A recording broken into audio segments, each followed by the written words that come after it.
Got several thoughts here. First one, on the Texas depository, it's my understanding they were storing their gold in another state, and that's the reason they built it, because they were concerned about other states holding their gold, and that's why it was originally built. Do you know if that's right? Yeah, that's part of. They had somewhere in the Northeast, maybe New York or something. They had their gold. Ooh, I can see I bet it's lots more likely they're going to see you go.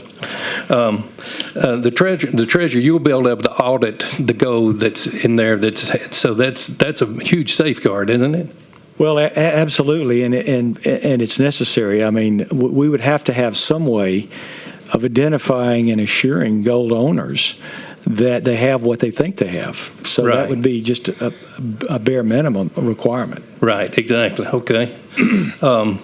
And as you said earlier, I mean, and hopefully we'll get this bill out of committee and keep working on it. And if this was put in place in Louisiana, we could build our own. You're just looking at a startup cost of building one that's not feasible at this time. Is that correct? That's correct. I mean, we want to have proof of model. We want to make sure that everybody's comfortable with this. We don't have to invest $20 million to build a depository to make this successful in Louisiana. But if it is, and you see fit as a legislature to create one, we can definitely do that. It would be a second step. We just want to have proof of model here that this actually will work and everybody will be comfortable with it. And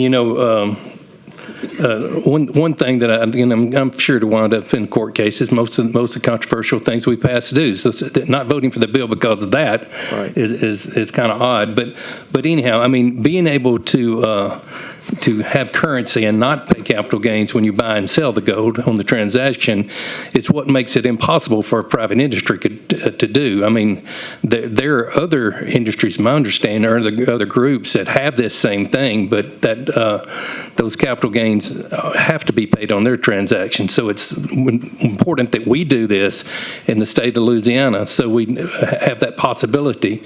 And I feel like we won't have to pay capital gains. Do you agree? Well, I can give you my opinion. I think that what is likely to happen, and again, this is just kind of a guess more than anything, is that day-to-day use and transactions probably will end up not being taxable.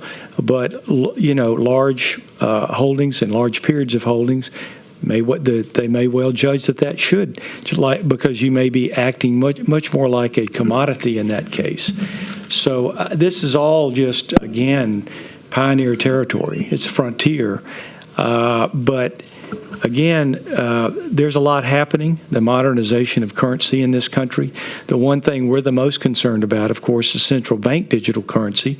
As you've heard testified before, this is another direction of freedom for users and for citizens, and that's what we want, is freedom and safety, which this both provides. So what you're saying is what I agree with. This is another option for the ordinary men and women, small business owners, to possibly protect their investments against inflation and have the protection of the state to protect them. They have a pretty big stick to fight back with instead of trying to do it individually. Absolutely, and that this should be opaque to government.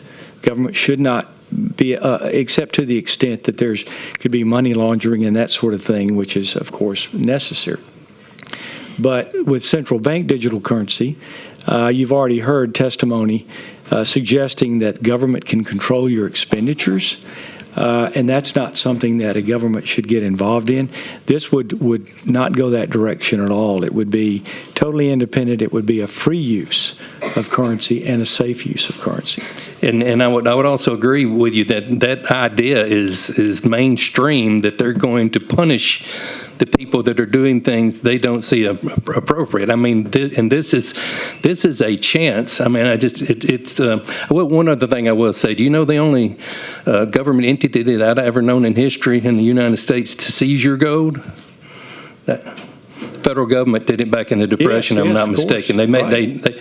if I'm not mistaken, they bought it all for $35 an ounce and then turned around and raised the price to $70 an ounce. So I believe the feds are who we need to be worried about here. Right, and let me add this.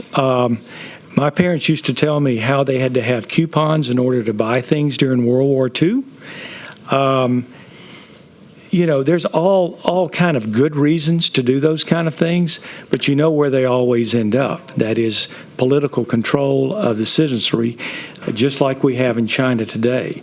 So we've got to be very careful about all of these things, all these ideas. It's neat that we have the technology, but we've got to be careful that it's for the people and not against the people. And as you're testifying, it's what I see it is just another arrow in the quiver of the regular small business owners and working class people to protect their dollars or protect their assets against inflation. Completely. Thank you.